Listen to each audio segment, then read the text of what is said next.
Hello and welcome to another edition of the Stench of Truth. I apologize for the delay. It's just that I've been working a hell of a lot and it's very difficult to find the time to do this. But I appreciate all your patience, I appreciate all of your support, and I appreciate all of you for being followers and for watching all of my videos, and I want to thank you all for that very much. So I usually go without notes, but I have some notes here from some of my friends on Facebook about issues that they want to discuss. Some of them are funny, some of them are interesting. We'll try to go over some of them. Okay, first of all, Palin for president in 2016. Wouldn't be surprised to see her in the Republican field for president in 2016. However,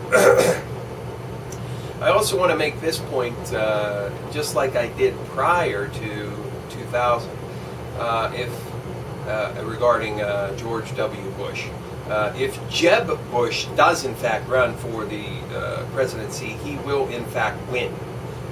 So all of this worry about Clinton may be, misplaced.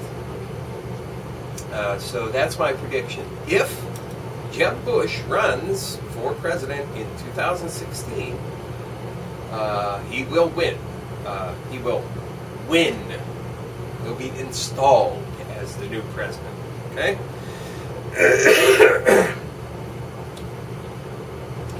Of course, we've seen some action with the TPP as I think one of the negotiators was replaced, or a new person was named to be one of the chief negotiators for the U.S. on the Trans-Pacific Partnership. And of course, you know what I have to say about the Trans-Pacific Partnership.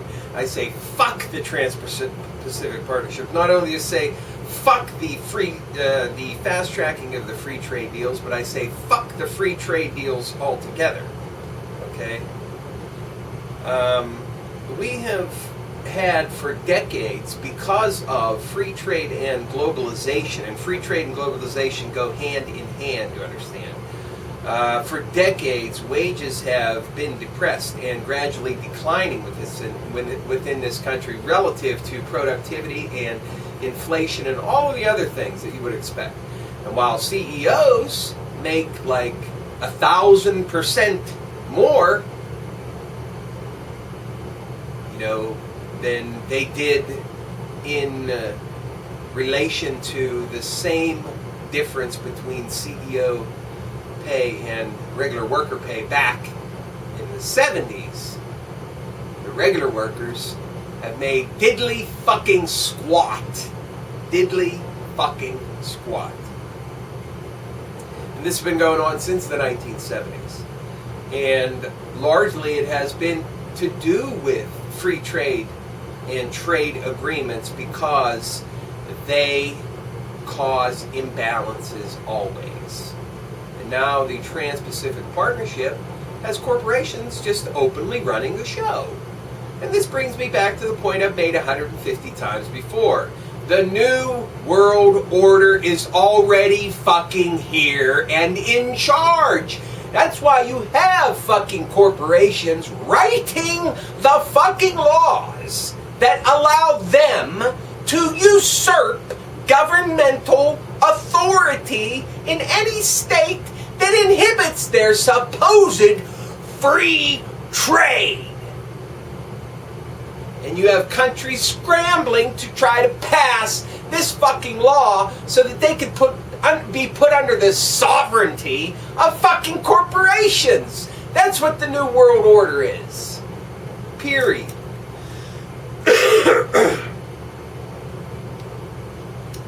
I'll have more to say on that in a minute. Someone brought up a really good point. We talk about here global surveillance and the security state and how they can spy on anybody, anywhere, at any time, and know your whereabouts, and etc., etc., etc. We're supposed to be deathly afraid and terrorized by this. Now I will say this, okay, for all of you who are, hit in the face by Edward Snowden, we've all known about this kind of spying activity. It's been going on for decades, at the very least. Decades! We've known about what's called the tripartite agreement between Australia, the UK and the United States, and to get around their own domestic laws that prevent surveillance and spying on their own people. Guess what? England spies on us, we spy on England, Australia spies on England and us, and we spy and England spies on Australia. And then we share the information, and that way they technically skirt the law. That's been going on for decades. And then Echelon in the 80s. And now we have the so-called revelations of Snowden with all of this new stuff that can supposedly track everything. Well, we've known about this forever. Just because they have a new name for it and new technology using it, this stuff has been going on for decades. So this is all not new at all. So, in relation to the vast amount of surveillance technology that is being employed by all of these fucking countries around the world, and I might add, fucking corporations as well have access to some of this technology, and they're trying to tell me that they can't find a fucking 777 MH370 lost? And they give you some kind of bullshit fucking story about how they can't find a plane with a satellite. Give me a fucking break. They got satellites up there that could probably see inside the crack inside of a fucking sidewalk somewhere in the fucking world. And they cannot find a motherfucking gigantic fucking 777? People know where that motherfucking plane is. More on that in a moment. The so-called Affordable Care Act, Obamacare, and how it's really not affordable because even though the liar-in-chief, the fuck you in the ass in chief, the asshole in chief, the shitbag in chief, the fucking dirtball in chief, Obama has decided to extend, I think he extended it to March 24th, the mandate to get a policy or be subject to a fine. Of course, one of the glaring problems with Obamacare, the Affordable Care Act, well, I Freudian slipped right there into the Unaffordable Care Act, because that is exactly what is not addressed. Oh yeah, pass laws so you say such and so has to cover you for your pre-existing diabetes, which is good. They should have to cover you. They should not be able to deny people coverage. I don't care what you have. Okay? You're in the business of providing insurance. You provide fucking insurance. Okay? Because I got nothing good to say about fucking insurance companies. And as far as I'm concerned, you could pour gas on all of them and fucking light every one of them on fucking fire. And burn them to the fucking ground.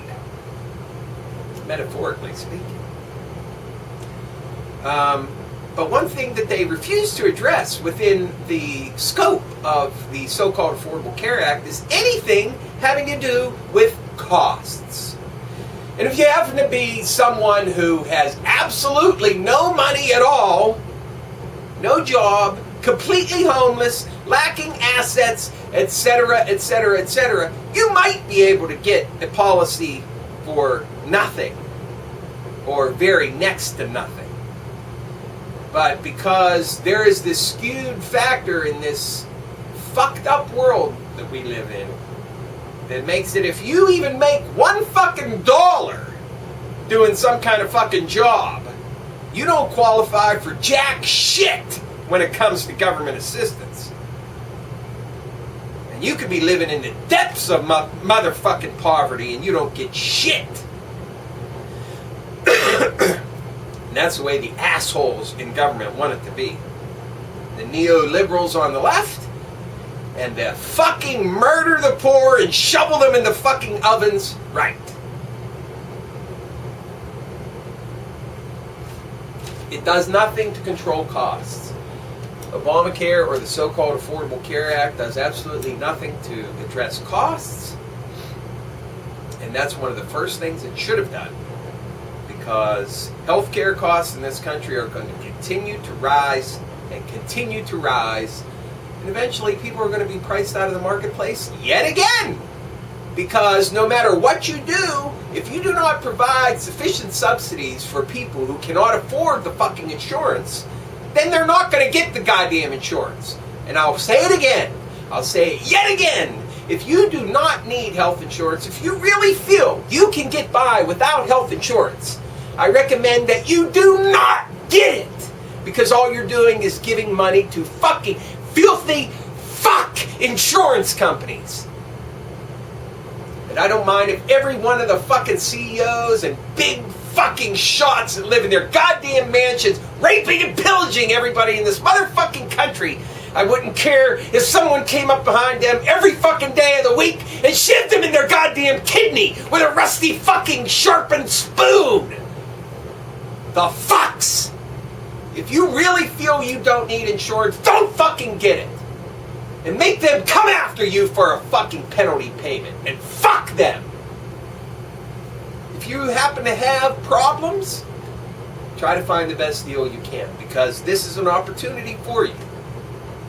If you need insurance, get it. If you don't feel you do, don't. Don't feel pressured into getting something. Pay the fine. It's probably going to be way less than any insurance policy you could qualify for. Because 99% of you ain't going to get no goddamn subsidy. So when you look up the monthly price for your fucking insurance, yeah, be prepared to be walloped. So, yeah, Obamacare is, if it's not completely yet, it will be known as the Unaffordable Care Act at some point in the future. Now I want to talk about the Ukraine and Crimea for a moment here, okay? First of all, what's going on in the Ukraine is completely illegal. Now, this is something that should have been recognized by everybody. It's the only person who has recognized, the only country that is recognizing the reality of the situation is Putin and the Russians, and that is that Parliament went outside the bounds of the Constitution and their authority by throwing Yanukovych out. I'm not supporting Yanukovych, not supporting Putin, not saying Russia's great, not saying anything of the goddamn kind, just pointing out that the fucking origins of the whole goddamn fucking problem over there is an illegal fucking act. There was no uprising that went in and stormed the fucking Parliament and made these people do this, okay? There wasn't a popular uprising. The government in place removed the president without any fucking authority, and now they have a new acting government which is filled with fucking fascists and neo-Nazi motherfuckers. And of course, you have John motherfucking shitbag McCain over there. Oh, he's chumming it up with all the neo-Nazis over there. Yeah, that's great. John McCain. Yeah, why don't you fly over there again, and why doesn't your plane go fucking missing? So we don't have to see your fucking shit face anymore. As far as I'm concerned, why don't you take John McCain and John Kerry, and what the fuck is up with John Kerry anyway? Did someone inject his face with fucking dough or something? Because, like, his face is slowly disappearing into, like, the rest of his head. Soon he's just going to be a head with a slit down the middle as the sort of sides come over.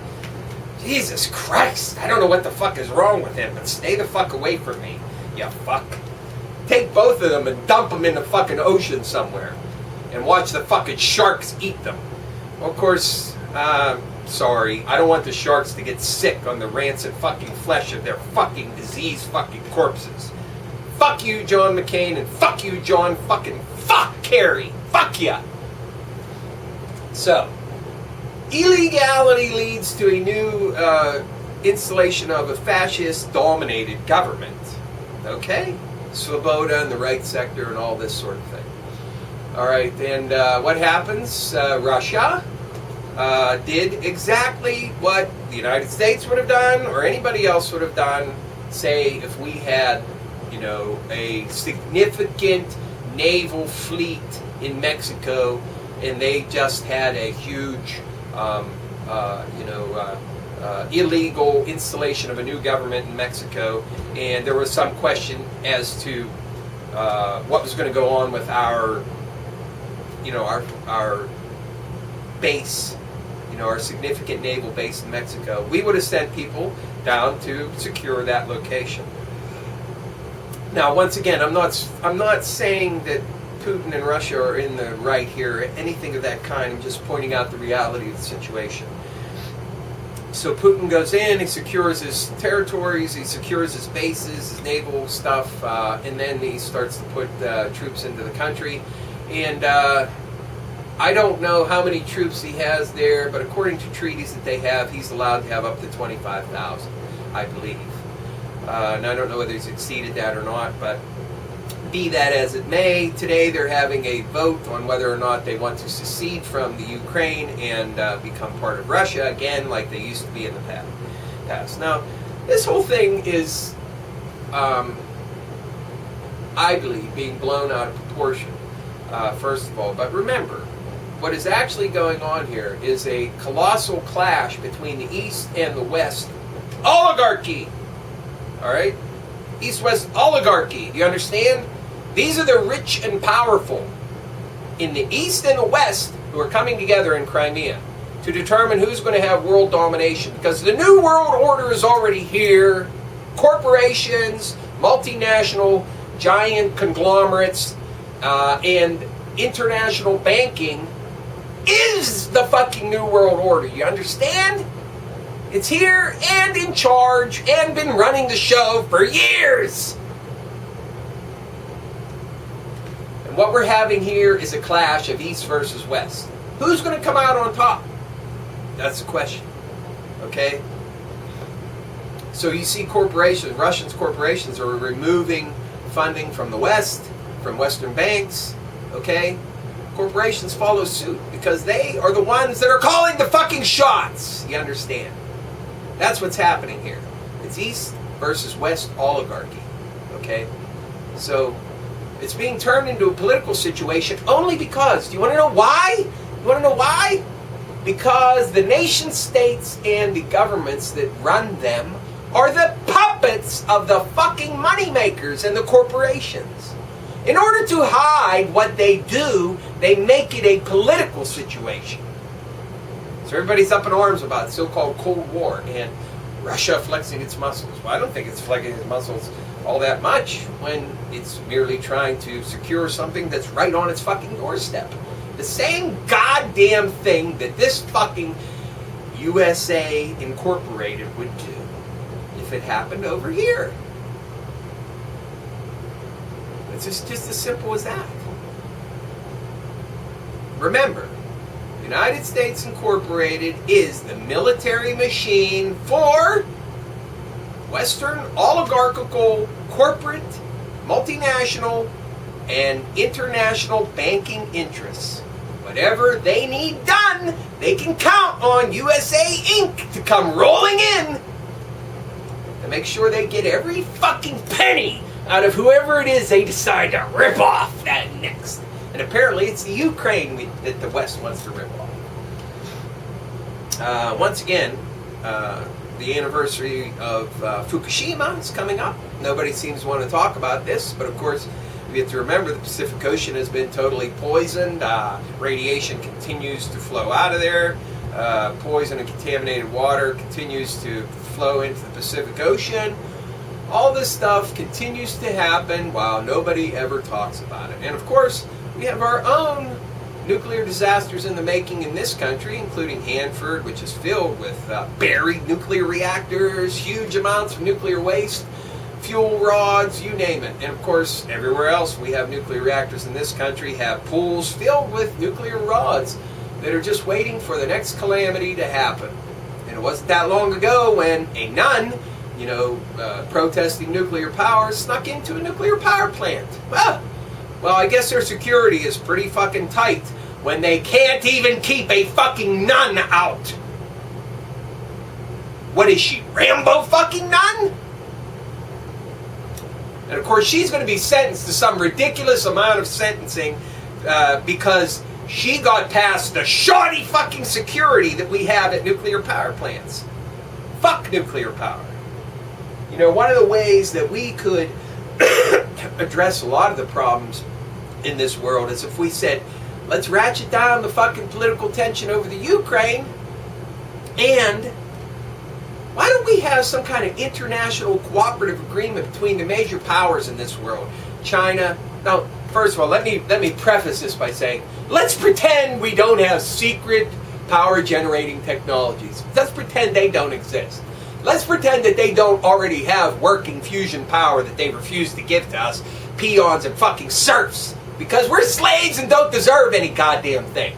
We have to keep paying and paying and paying until every fucking penny is gone from our fucking pockets. So let's pretend there are no secret alternative energy programs, just for the sake of argument. Why don't we ratchet down the political rhetoric, and why don't we say China, US, Russia, and whatever India, whatever other major countries, technologically sophisticated countries around the world, why don't we get together, pull some money together, and finally tackle fusion power? Have an international cooperative of scientists and money brought together to solve fusion. Remember, we're pretending it doesn't already exist, just for the sake of argument. Why not have an international coming together to solve fusion power, to finally get fusion power working? Because fusion is the only nuclear power that I'm ever going to support again, based on the massive amount of calamity that surrounds fission and the regular nuclear power plants that we have today. Okay? That's one thing. How about space, too? We have United States Incorporated, and the corporations in charge have decided that space is something best left to private interests. Well, I say, fuck you! Space should be for the benefit of all the people on Earth. So why not have a joint venture? Why not take a page out of Kennedy's book and have China, Russia, United States get together for joint, funded, manned space program? Start advancing technology for the betterment of the entire human race. And fuck all this political ideology. It would solve economic problems, it would solve all kinds of problems. But that's not on the agenda. We gotta have corporate war. And remember, for anybody out there that still thinks a new world order is about some kind of one global government, fuck off. They need little tiny countries all over the world that can fight and bicker with each other. And they can constantly play against each other to get lower wages so they can make their cheap-ass products to sell to us. The consumerist people. The cattle, the slaves. They don't want one world government. It's bullshit. It's not going to happen. So, I want to end with more talk about MH370, okay? Now, I've been following this a little bit, and I want to address a couple of things. It seems as though now they're saying that this plane was taken, it was hijacked, may have been landed somewhere. Who knows? There's all kinds of theories about it. But one thing that, as I said before, that they're trying to tell us that they can't find this plane. Fuck you, you fucking lying fucks. Somebody, there are people that know where that fucking plane is. They know exactly where it is. Whether it's crashed, whether it's landed, who has it, what's going on with it. They know. They're just not telling us. Okay? So what exactly did happen with the plane? I don't know. Alright? But what's interesting about this is I mentioned earlier to some people on Facebook that this reminded me of KAL 007, which is a whole nother story altogether. But, could this be a case of hijacking where they're going to fill the bomb with some kind of, or fill the plane with some kind of bomb or explosives and fly it into something or whatever? Are they going to use these people for some purpose, kidnapping, whatever? Is it quote-unquote terrorism? Well, of course, the terrorism angle was going to be played up by USA Incorporated because that's their latest paradigm for total fuckery everywhere you go, spying on you and everything else. Alright, so allegedly this plane did pass over the so-called Dragon's Triangle, which is the Asian version of the Bermuda Triangle, which according to some people is actually much more mysterious and has caused a greater loss of disappearances of ships and planes than the Bermuda Triangle. But you know, I'm not sure because I haven't researched it that much. But what's very interesting is that this plane is supposedly still missing, And there's no sign of it anywhere. And as I said before, with global surveillance being the way it is, people know where it is, and people are not telling us where it is. And that has to make you wonder exactly what it is that's going on. And last but not least, let's talk about the good old CIA and Dianne Feinstein, okay? She got up there in all of her wrinkled-faced, multi-millionaire fuckery and got pissed off because the CIA went into Congress's computers and digitally deleted files that were in the possession of oversight committees in Congress, okay? And she's all mad about this. Oh, Dianne Feinstein, who's killing the post office and getting rich through her husband by selling historic, art-filled post offices around California, and her husband buying them up and making massive profits with the marble lobbies and the gilt ceilings and all the other stuff with the benefit of what? FDR and his programs for building stuff around the country, which apparently nobody has any idea ever occurred and never even realized how great it was. These reconstruction programs around the country, funded by the government. Here's her who is fucking over everybody, getting rich while in Congress, and sitting up there saying that we need these spying programs to spy on everybody to protect us from the terrible, evil terrorists, okay? Defending it. Until they do something that she doesn't like or that steps on her toes, and all of a sudden she is just mortified. Mortified that they would dare to do such a thing. Dianne Feinstein, you can go fuck yourself. Fuck yourself 8 ways from Sunday, you fucking hypocritical fucking old fucking fuckbag. In fact, why don't we add Dianne Feinstein to John McCain and John Kerry, metaphorically pour gas on them and light them on fire and watch them burn. Because I can't stand her either, because I cannot stand hypocrisy. Okay? So fuck you, Dianne Feinstein, and fuck you with your fucking so-called, oh, I'm so mad because the CIA went into my computer. That's a violation of the Constitution. Oh, it's not when they're spying on me, right? They can spy on me all they fucking want, because that don't matter. But when they step on your toes, that's something important. You know why? Because you're a multi-millionaire. And you're in Congress. And you get fat fucking suitcases full of cash from corporations. And you turn your eyes away whenever you're told to do so. So fuck you and fuck all your bullshit.